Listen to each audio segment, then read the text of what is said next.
trying to take copious notes. I know everybody recording so I can get this, so I can take it in again. Oh my God, I just want to thank all of you for getting up so early on Monday. We're together in sistership and brothership and family and friendship. I really appreciate it. Bishop, thank you for emceeing. And when he said it's movement time, it made me think about what my Pastor Early says all the time. It's not a moment, it's a movement. Okay. Right. So it's always in process. That means generation after generation. Every generation takes up the charge of justice. And then Rabbi Rachel, she talked about the God of our ancestors, and that really spoke to me. And then she also pointed out that we got to build a world that is not only for ourselves. It makes me think of a scripture in the Christian tradition when Jesus was being challenged by the title folks, per usual. Oh, yeah. And he was asked by a lawyer, what is the greatest commandment? And he said, the greatest commandment is to love thy Lord thy God with all their heart, mind, soul, spirit, everything. I might be adding something to it, but just love. Put God first. Basically what he was saying. That's what the memo was saying. And then he said, the second of these is to love thy neighbor. Now the premise there is that you got to love yourself. Hello, somebody. You got a whole bunch of people walking around who don't love themselves, so they're incapable of loving somebody else. But you get the point that Jesus was making. So the rabbi was speaking about we need to build a world not only for ourselves. And so we are citizens of this nation, but we are also citizens of the world. So what happens over there happens over here. Okay? If our sisters and brothers and family and friends from other parts of this world don't have, we don't have either. If they don't have justice, we don't have either. Dr. King said what happens to one directly happens to us all indirectly. And then Brother Danny Glover, he said, truth is liberating. Shout out. Folks don't like truth tellers, you know what I mean? We pretend we want to know the truth, but we don't really want to know the truth. I think when you touch the Bible, I don't know if they still do that or whatever, but I swear to tell the truth. The whole truth and nothing but the truth. Now sometimes we got to just navigate on the truth side. Sometimes we have the whole truth. But when it comes to telling nothing but the truth, some of us can't handle it. The truth is liberating. And then Reverend Max Roder got up here and he said the solidarity of black and brown folks to challenge the system. Speak truth to the right and to the left.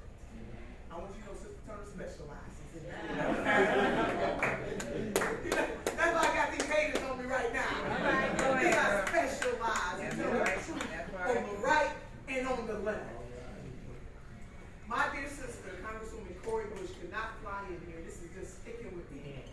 As I look at her table, you know, what she's putting out on social media, she called me up. She said, S&T. I said, Congresswoman, you here? No. I can't come in. What's going on? First I'm thinking something's wrong with her. I want to know. She's like, these folks went on vacation without extending eviction moratorium. These folks, plural, on the right and the left, Come on. done went on vacation and did not extend the moratorium on evictions. These folks on the right and the left All right. went on vacation without extending the moratorium on evictions. Come on, somebody. Come on. You feel what I'm saying? Yeah. Oh no, I'm going to continue to speak truth. On the right or the left. And I believe it was Minister Malcolm X, and I'm paraphrasing him because I don't have it word for word. He said, but I am for what is right. Yep. No matter who it is for or who it is against. That's what he said. That's what he said. And let me tell you something. It is wrong and immoral and a type of just you lack moral decency. It's an indifference. It is a lack of love.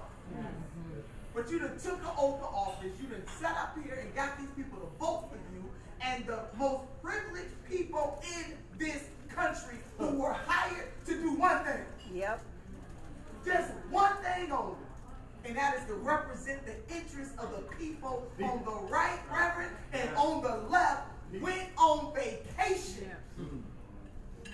without extending the moratorium on evictions while millions of people languish.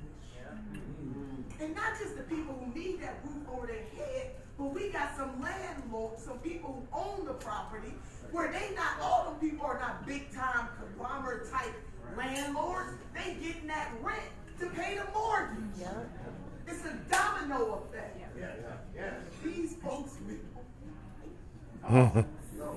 so my sister Corey Bush is sleeping out in front of the Capitol right now. All of the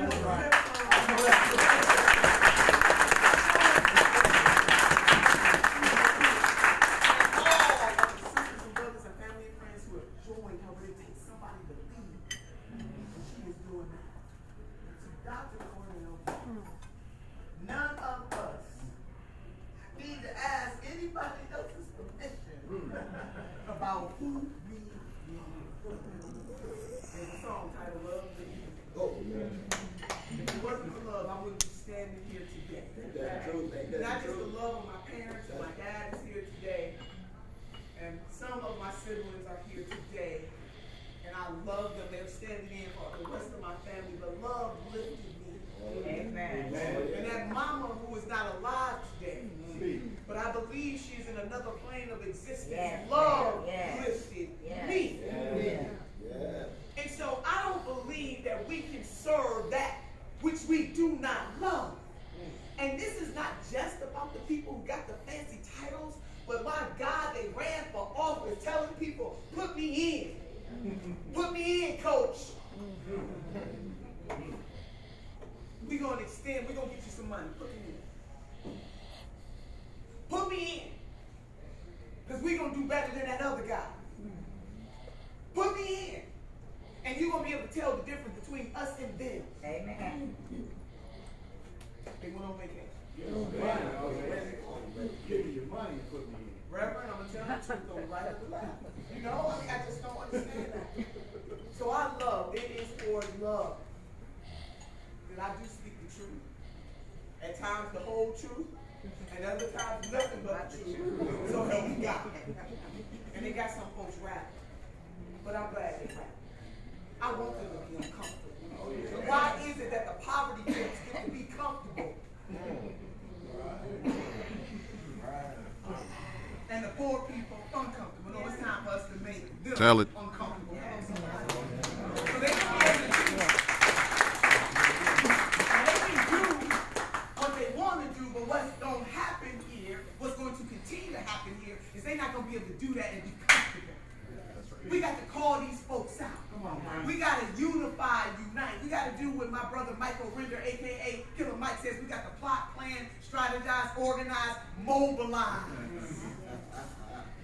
That's if you are white. That is you black. That's you Hispanic. That's you Asian. That's people in the swirl in between. That is if you are Jew, if you are Gentile, if you are Muslim, if you are Buddhist. No matter, baby, what you hail from, how you identify, we got to start doing what Congressman John Lewis once said and make good trouble. You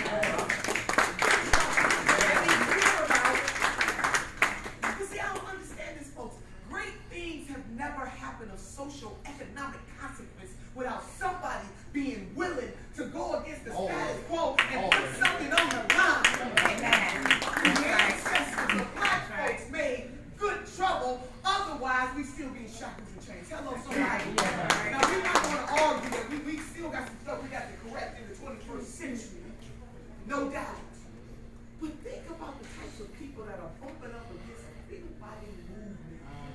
Those are the same people, whether they understand it or not, whether they would admit it or not, that would be saying to our ancestors, you moving too fast. You asking for too much. Y'all want to be free. Them same people, and I'm not talking about, this ain't got nothing to do with identity. This ain't about phenotype identity. This is about consciousness identity. They would be the same people. Saying, Sister Church, don't try. Harriet, what you doing? Sojourner, what you doing? Brother Frederick, what you doing? They the same people. And they come in all forms. They are black, they are white. It's a consciousness that I'm talking about. Those would be those movement.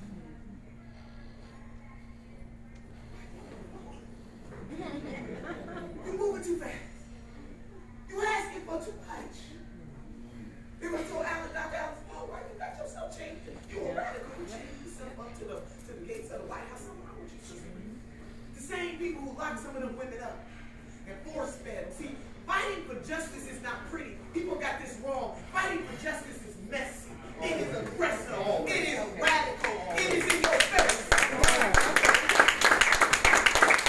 When you fight for justice, you might not always use the prettiest support. Okay.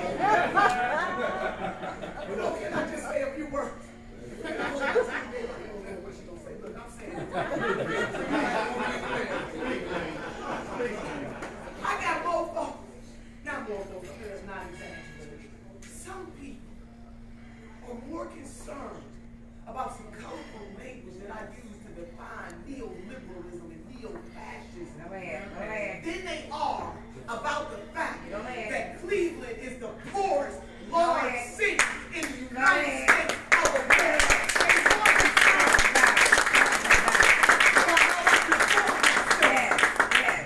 Than the fact that 23% of some of our sisters and brothers and family and friends in Akron live in poverty. They are more concerned about how I approach the most powerful people in the world than they are about our sisters and brothers and family and friends in Bessemer, Alabama, who tried to unionize at Amazon that I went down there to be with, because what happens over there happens over here. They're more concerned. Come on. About my style. Yes. You don't come at folks.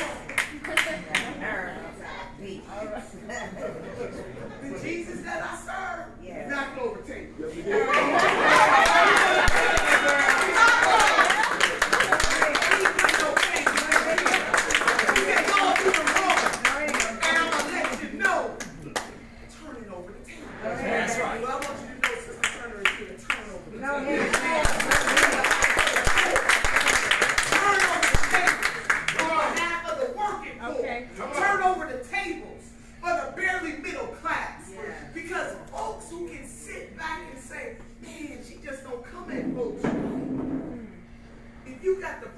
To sit back and judge how I come at folks, if you got a type of privilege, you need to check yourself, because you ain't missing a meal. You got a roof over your head. You ain't got to worry about your insurance. If you got that kind of privilege, God bless you.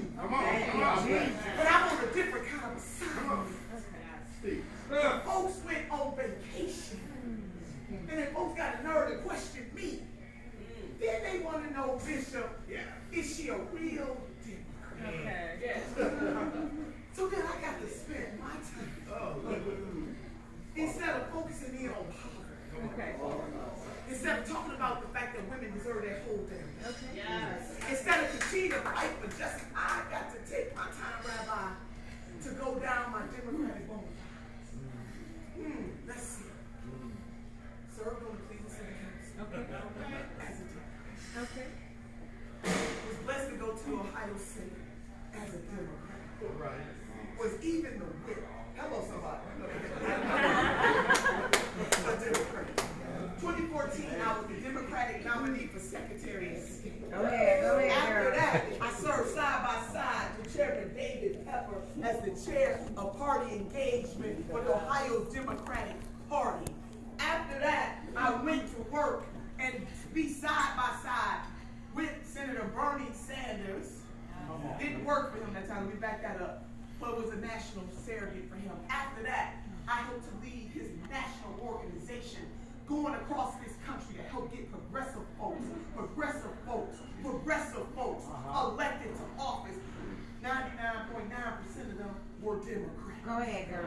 I was a two-time delegate, not once, Sister Regina, not once, but twice, for President Barack Obama. Okay. Come on. I am a member of the DNC right now. Okay. How much more?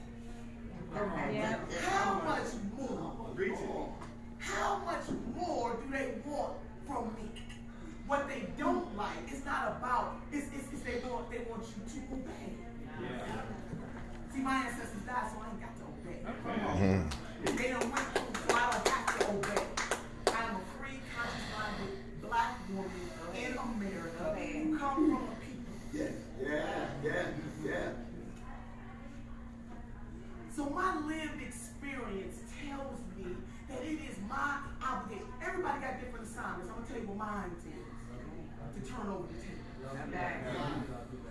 Some people are assigned these jobs, and that's okay because we all got a role to play.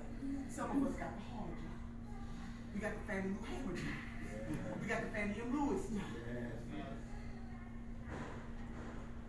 I am here, and I am running for this to help change the material conditions of the people who are suffering the most in this nation. And for that, I will not apologize. Don't. Thank you.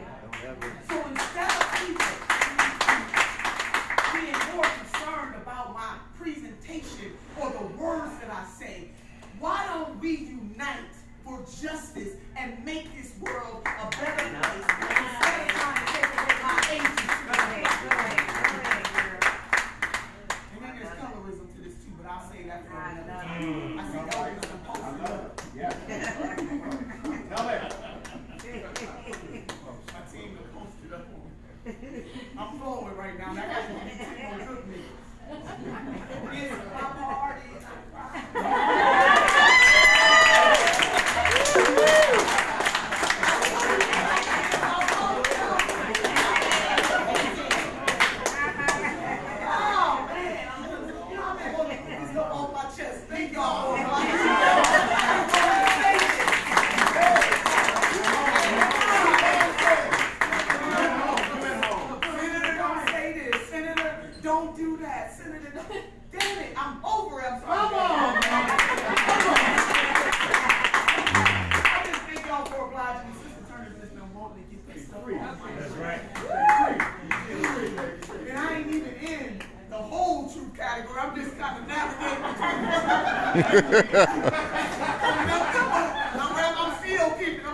I'm still under control. Okay? But you know, my team knows. Every little thing you say, every little thing you do, you know, and so I'm just love, power and love goes together. Power and love goes together. Power and love goes together. Power and love goes together. Here, give me that quote. Power and love goes together. I'm gonna end with that. Power and love goes together. So I just thank all of you for being on this journey with me. And there's some people who are not in this room with us who are on this journey with me. There's some people who came. There's some people who came from right around the corner down the way, and there's some people who come thousands of miles away to help us do a new thing in this district. Big money is trying to buy this seat. And if we don't stop them here, they come to a neighborhood here. We got to stop them here. We can't let these people win.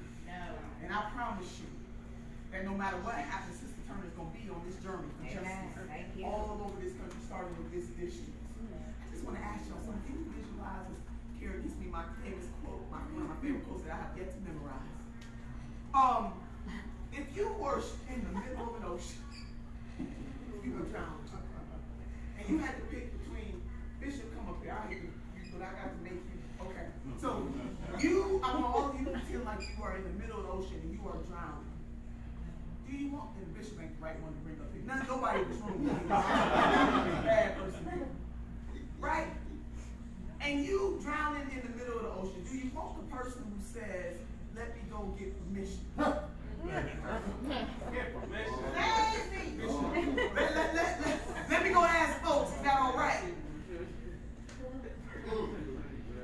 Or do you want to go radically come out there and save you from drowning Save us. in the middle of the ocean? Okay.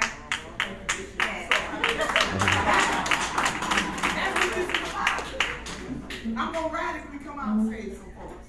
All walks of life, all identities. Okay, so let me do it. So I love y'all. Oh my God, I feel so good. I got some of that on my chest. All right, the Reverend Dr. Martin Luther King Jr. said these words: power and love go together in summation. Power and love go together. Love and power go together. He said power without love is reckless and abusive. And love without power is sentimental and empty. Power at its best is love implementing the demands of justice, and justice at its best is power correcting everything that stands against love. Everything that stands against love. Power and love, Councilman Griffin, go together. Love and power go together. Power and love go together. love and power go together, it is a force. And nobody can shake asunder. And that's why, yes, it does matter who you elect. It matters. It matters because it matters about the consciousness level of the people that we put in office. Do they agree? Do they understand that all people from all walks of life, from all identity, deserve love, deserve justice, deserve clean air, clean food, clean water, deserve vaccinations? Yeah. While industrialized nations hoard the vaccine, and our sisters and brothers on other continents are suffering. Love and power go together. Power and love go together. What I want the progressive movement to know is we can't be out there, we got the best ideas, no doubt. That don't mean we're perfect, but we got some humanitarian ideas. But if you don't have the power to implement those ideas, Dr. King is basically saying, what difference does it make? So we can't be afraid to seek power. But not just for the sake of having power, but to use that power through a vessel called love to lift the downtrodden, the marginalized, the society. That's what it is. Power and love go together. And if the people of the 11th Congressional District send me to that Congress, I am going to radiate that through actions and deeds, not just in the halls of Congress, but the coalitions that I can bring together. Yeah, I'm going to sit across the table from corporations. Yes, I'm going to sit across the table from the faith leaders. Yes, I'm going to sit across the table from the civic leaders. Yes, I'm going to sit across the table from the everyday individual citizens and residents in this district. I am going to sit across the table with everybody, Lottie Dottie and everybody, because we have to amass a coalition that is ready, willing, and able to do what is right. And sometimes, as my sister Rosario Dawson once said, you got to encourage other people's courage. I'm going to let them know it's all right. And I'm willing to sit across the table with anybody that is on a justice journey. That's it, and that's all. So tell me you heard it from Sister Tom. She can work with it. Because that's another question. I'm going to leave it right there because my staff's out. I can work with it. Why do I have to get that question? You know, I work with my Republican Governor, John Kasich, and I said my Republican Governor. Now, we disagreed on 99% of the things, but when it came time to fight for justice, and we found the issue that we could unite on, we were there together.